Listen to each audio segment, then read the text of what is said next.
Now, back to T3 dito sa TV5.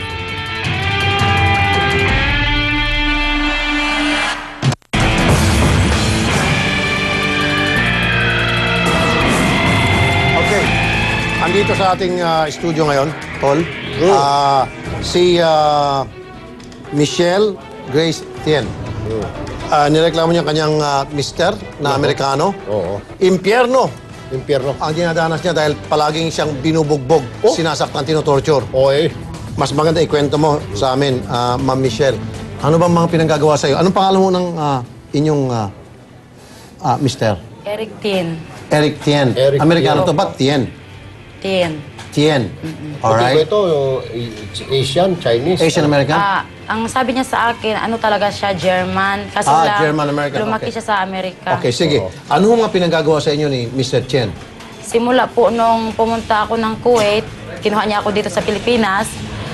Yun nga, binubugbog niya ako, palagi siyang nagsisilos, ayaw niya akong palabasin ng bahay. Meron mo ba kayong mga medical certificate sa mga blatter sa Meron barangay na magpapatunay talaga meron kayong mga Meron po. may mga pananakit sa inyo? Oo. Dala niyo po ngayon? O, dala ko po yung medical. Kaso po, yung isang medical na sa attorney ko yata, yung original. Okay, kailan yung pinakahuling pananakit ginawa niya sa inyo? Last December 30 po, ng 9 o'clock in the morning. Bakit ngayon lang po kayo pumunta sa amin? Matanong ko lang po. Ngayon po, umuwi muna ako sa amin kasi pinalayas niya ako. Okay. Binugbog niya ako. Siyempre, lalayas na rin ako kasi Opo. hindi ko na kaya yung sakit na ginagawa niya sa akin. Tapos, Opo. pumunta ako sa amin. Hindi man lang siya nag-text sa magulang ko na umalis ako doon sa Okay, bahay. kayo ba'y kasal, ma'am? Oo po. Okay. May anak po kayo? Wala po. Alright. So ngayon, pinalayas ka. And matapos kang palayasin, nakapag-isip-isip ka, bumalik ka rito, ngayon magsusumbong ka. Ganun po. Opo. Okay. Kasi tinatakot niya ako na patayin niya ako, tapos sabihin lang niyang sumama ako sa ibang lalaki. Sige. Subukan natin. Kayo huy, lumapit na sa immigration, tama ho? Sabi Oo, niyo sa aming lumapit SP. po ako. Ano pong sabi sa inyo sa immigration? Lumapit ako sa immigration January 16. Sabi na, yun lang, ibigay mo sa amin yung mga, kung anong Detalye. nandyan sa'yo, mga detalye. Apo. Tapos binigay ko po, mga 3 weeks later, Ano sabi? pumunta ako doon kasi nag-confirm ako Tapos bakit 3 weeks later, ano po sabi sa inyo ng immigration? na maghihiring daw po kami ng asawa ko Okay. ng February 22. Okay. Ngayon, pag-hearing sa February 22 po, nagkita po kami, wala naman, hindi naman ako kinausap na masyado ng attorney ko. Parang wala lang. Ano pong sinabi ng taga-immigration, ma'am? Parang wala lang. Sabi lang na, ano, Ma'am, meron kayo sinasabi kanina sa SP namin, itong si Homer Arellano. oh, yung ngayon po, pangalawang hearing. Okay, ano pong sabi sa inyo ni Atty. Sabi Arellano? sa akin ni attorney na, ano daw, anong gusto mo ba talagang ipa-deport siya? Or gusto mo makipag-areglo sa kanya para may makuha ka naman?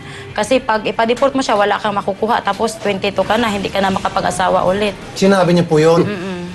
Sure po kayo, ha? O sinabi niya talaga Sige po, sa yan. kabilang linya si Atty. Homer Arellano ng Bureau of Immigration. Atty. Arellano, magandang... Yes, sir. Kumusta po? Opo, mabuti naman po. Sir, ba't naman po ganon? Opo. Binigyan niyo po siya ng maling payo, sir. Sir, gusto ko lang po linawin. Sa pagkakasabi ko po sa kanila, tinanong ko po sila kung gusto niya makipag-areglo. Oh. Kasi bilang mag-asawa, tinitingnan po namin sa gobyerno din kung pwede pa magkabati yung mag-asawa. Pero sinabi ko rin po sa kanila na siyempre kung ayaw niya, nasa kanya pa rin po yun.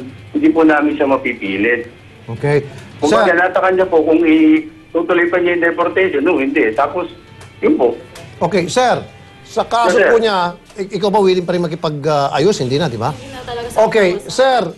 Ang Yes, gusto sir. niya Yes, sir. mangyari, sir, ma-deport nga itong kanyang mister. Kasi nga po, pinalayas na po siya eh. Kumbagat ayaw na sa kanya. Binubugbog siya Opo, palagi. opo. So the only recourse na lang Opo. po nakikita ko rito, sir, ipa-deport ito. It's not for you para diktahan siya kung ano maganda sa kanya. Ang gusto niya po talaga is deport. Bakit niyo po hindi nang i-deport unbecoming of an alien, undesirable alien ang tawag po niyan, sir? Opo, sir, opo. Siyempre po, hindi ko naman po sila pwedeng diktahan, hindi po ako nakakapagdikta. Tinanong ko lang po sa kanila yon kung gusto niya makipag-areglo pa o hindi na.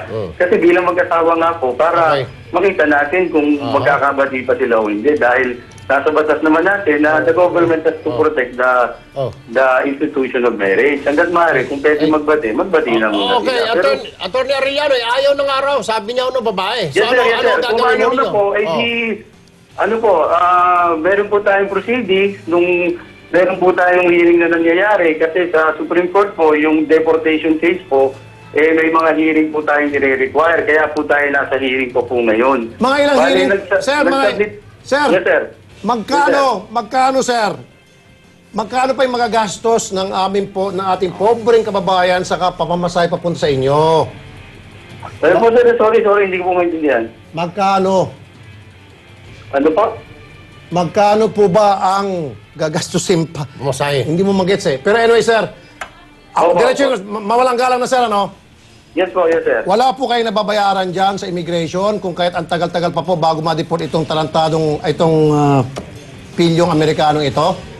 Sir, wala pong alam tungkol dyan. Wala po. Basta sa akin po, sinusunod ko po yung proseso. Mandated po kami na mag-conduct ng tinatawag na preliminary investigation.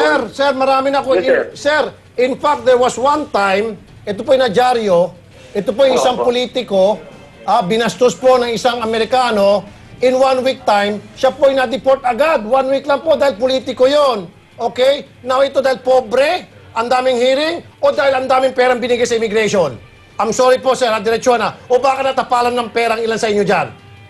Sir, hindi ko po alam yan, sir. Yung tungkol po sa politiko, wala rin po akong kinalaman doon. Kaya nga, Hindi po I'm just dumaan sa akin giving yung an kaso example, na sir, yun, eh. There was one time na nadyari po ito, may isang politiko na nabastos sa ata, okay? Kamag-anak niya, ginawa ng politiko, nag-request sa immigration, 1 week na-deport na agad yung estanghero. Ito, pinagbubugbog siya. At siya mismo complainant, asawa, ba't natin i-deport? Ba't ang dami pa sabi mo proseso, Supreme Court pa? Pag Supreme Court, tagal pa niyan.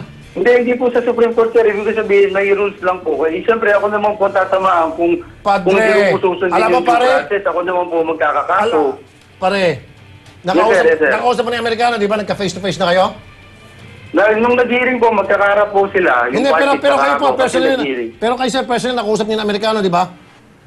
Hindi, nakausap po ko po nung hearing sila, Hindi yung nga, hindi, pero complainant po, ikaw yung mismo, po Amerikano. pero ikaw mismo Po? nakausap mo sa yung Amerikano sa restaurant, di ba?